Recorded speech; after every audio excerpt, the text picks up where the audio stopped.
born just loving animals and wanting to connect with them. And I think that our separation and disconnect from animals is something that we learn. I don't think it's something that we're born with. And so I was born with this absolute obsession and passion for animals. And I grew up in the East Coast in the Midwest, and so I was fortunate enough to have woods and lakes by my houses. So after school, I was able to play in nature and find salamanders and find frogs and turtles and bunny rabbits and ducks, and my life was surrounded with animals, and I was so happy and so connected to them. But you know, as connected and as obsessed with animals as I was still disconnected because I was raised in a family that ate animals and I didn't know. So it's funny how we can all love animals so much but have that disconnect. And I would play in the lakes and woods as a child, and when I would find animals that were injured or lost or hungry, I would bring them home because it was clear that they needed help. And by the time I was 7, my little plan was to have a house full of animals that I saved, and they would be my friends. My parents were not amused, did not want to have a house full of animals, and kept getting rid of the animals. And when I would come home from school and find them gone, I was so upset, and I would yell at my parents, "You'll see, when I grow up, I'll have a huge place full of animals, and I'll show the world how beautiful they are." So even at that very young age, it was very clear to me that the way that I saw animals was not the way that other people around me saw them. My brothers teased me for loving animals. My parents kept saying, "Ellie, stop your nonsense." My kids at school made fun of me for how much I loved animals. And so the more that I was teased for my passion for animals, the more I turned to animals, and the more I turned to animals, the more I felt isolated and alone from humans. So it was kind of this downward spiral. But again, as much as I loved animals, I still ate what was on my plate. And I didn't realize until I was 11 years old that what was on my plate was an animal. I didn't know. I was 11 years old, and I was at school, and there was a chicken at my school for whatever reason, and the chicken was in a little cat carrier, and she was shaking because she was so scared, and all the kids were running around playing and making noise, and she was alone in this cat carrier. So me loving animals, I walked over to her, and I said, "Oh my God, you must be so frightened. Here I am." And I opened the door to her little cat carrier, and I pulled her out, and I held her in my arms, and I smoothed down her feathers, and I told her, "It's okay. You're not alone. I'm here. It's gonna be okay." And she stopped shaking, and she settled down into my arms. And then a few minutes later, the principal came in and said, "Don't pet the chicken. I've got to get her to the slaughterhouse."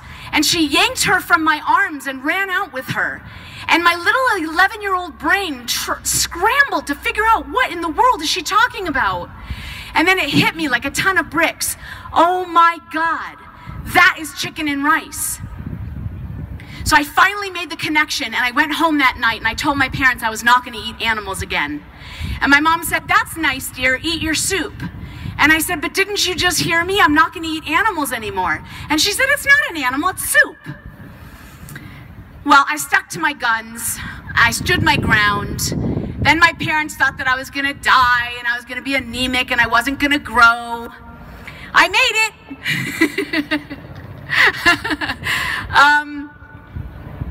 But I still, as much as I loved animals, and now my awareness was expanded, knowing that what was on my plate, but I still didn't know about the dairy and egg industry. I still was blissfully unaware. And it wasn't until many years later, I had started the Gentle Barn, I had brought animals in, I had saved them from these horrendous situations, and we had a volunteer meetup very early on when the Gentle Barn just started. And a volunteer came up to me asking what was my story and trying to get to know me. And he said, "Are you vegan?" And I said, "No, I'm American." So he explained, "No, but do you eat animals?" And I very proudly said, "No, I've been vegetarian since 11. And he said, "Yeah, but do you drink milk?" And I said, "Well, yeah, but that doesn't hurt anybody." And that was the day that I got my biggest lesson. And he explained to me that the only way to get dairy from a cow is for the cow to have milk. And what that milk really is breast milk. every mammal has breast milk for their babies. So the only way to get milk from a cow is to get that cow pregnant. And then when the baby's born, they send the baby away to be killed, and they steal the milk for people. Well, after hearing that, I was so upset that I said to him, well, you just asked me if I was vegan. I am now. And that was 18 years ago, so I've been vegan ever since.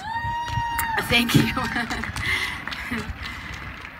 Thank you. But isn't that amazing? Like, I was born this incredible animal lover, but I still didn't make those connections until I learned. And so I happen to think that most of us are the same way. Most of us are these wonderful animal lovers that just don't know. And so when I meet an animal lover, I know that they're a vegan waiting to happen. That's what I call most of the world. And I think that there are people that are, you know, have kind of shut off that part of their heart, and maybe they do know and they have learned and they have seen, but they just don't want to make a change, and that's, you know, that's their journey. But I think that most of us are animal lovers and vegans waiting to happen when we just learn enough information, and that was true for me. So I have spent almost 20 years in a barnyard with horses, cows, pigs, sheep, goats, chickens, turkeys, peacocks, llamas, dogs, and an emu and a llama, and it's been an amazing experience. And I want to share some stories with you about the animals and the lessons that they've taught me, because unfortunately we've removed animals from our neighborhoods, and so most people don't have the experiences that Jay and I have. So very early on, when I had just started the Gentle Barn, I started the Gentle Barn because of an abusive petting zoo I had found. And to make a very long story short, I ended up taking some severely abused and ill animals from that petting zoo, and I brought them home to my little house with a half-acre backyard. And then months later, I looked out to my backyard that was now full of animals and said, holy cow, I just started my dream. So that was a little more than 18 years ago. Thank you. So shortly after I opened the Gentle Barn, I had rescued a goat with a little nursing baby. And I was so thrilled to be able to have the mom and the baby together forever. They can have this wonderful life. And then a few months after I had rescued them, I walked out to my backyard at 6 in the morning, ready to feed and clean and muck and water and all the usual things that I do that day. And there were 4 babies on the ground, newborn babies on the ground. And I freaked out because at first I thought my neighbors were playing a joke on me. I was like, where did these babies come from? And I looked over both fences and the neighbors were not there laughing at me. And then I realized, well, they must have come from somebody in my barnyard. But I didn't know she was pregnant because Xena the goat had a tiny nursing baby. So it never dawned on me that they would have impregnated her that soon after having a little baby. But sure enough, the babies came from her, and there were 4 babies. Now, goats typically have 1 baby, but it is somewhat common for them to have 2, but they do not usually have 4. So 2 of the babies were stillborn, and 2 of the babies were struggling. You could see that they were not thriving. And so I had to get them to the hospital immediately, and I did not know how to do that because I was alone.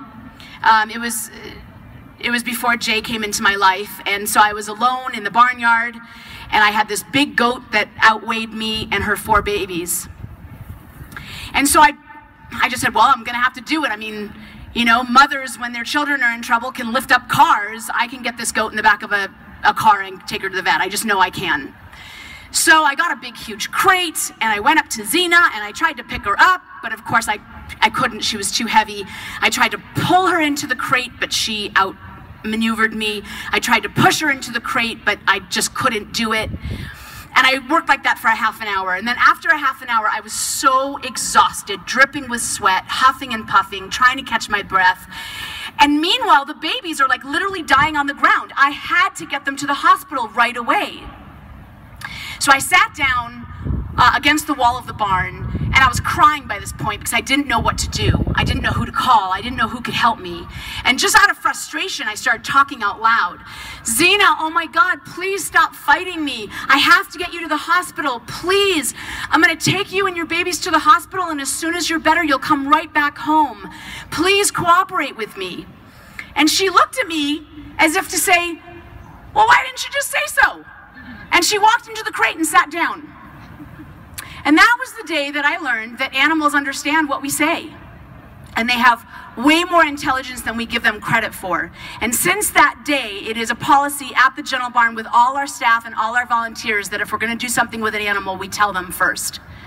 Because they clearly understand, and Xena clearly understood what I was saying to her. So that was a huge life lesson. The other life lesson I got was when we rescued our first turkey. His name was Tommy. And it was a wonderful story, actually. A family got him to slaughter for Thanksgiving, but when it actually came to the day to do it, they couldn't bring themselves to do it.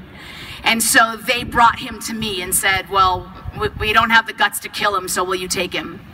And they said to me that he's very mean. They said, you've got to be careful, he's very mean, he's very dangerous, and whenever you're around him, you've got to carry a rake to protect yourself.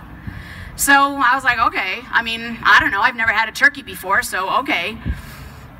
And he said also, like, turkeys are very dumb also, so don't expect much out of him. And I was like, okay. So Tommy moved in, I had my rake. I walked around with this rake for 2 weeks, and he kept staring at me like, what's with the lady and her rake? And finally, he wasn't doing anything to me. He wasn't even glaring offensively at me, so I put my rake down and clearly didn't need it. And I thought, you know, maybe animals can sense our intentions. You know, maybe he was nasty to the man because he knew the man was going to kill him, and maybe he wasn't nasty to me because he knew I wasn't. Who knows? But Tommy was never mean to me ever, or anyone else at the Gentle Barn for that matter.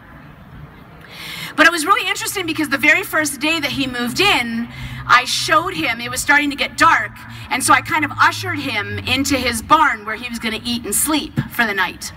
And the next night, I went to do it again because the guy told me that he wasn't going to be smart, so I didn't count on him remembering. And I looked all over the yard, everywhere I could find. I looked behind the barn, in front of the barn, in all the rooms in the barn, and I could not find Tommy, and I was freaking out.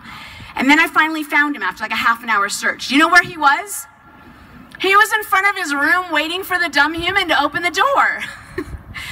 And that's when I learned turkeys aren't dumb. He knew that when it gets dark, he went into the barn to eat dinner. He knew where his room was. And from then on, every time it was dinner time, he would go in front of his door and I would open it for him. And that's when I learned that turkeys are just as smart as any other animal.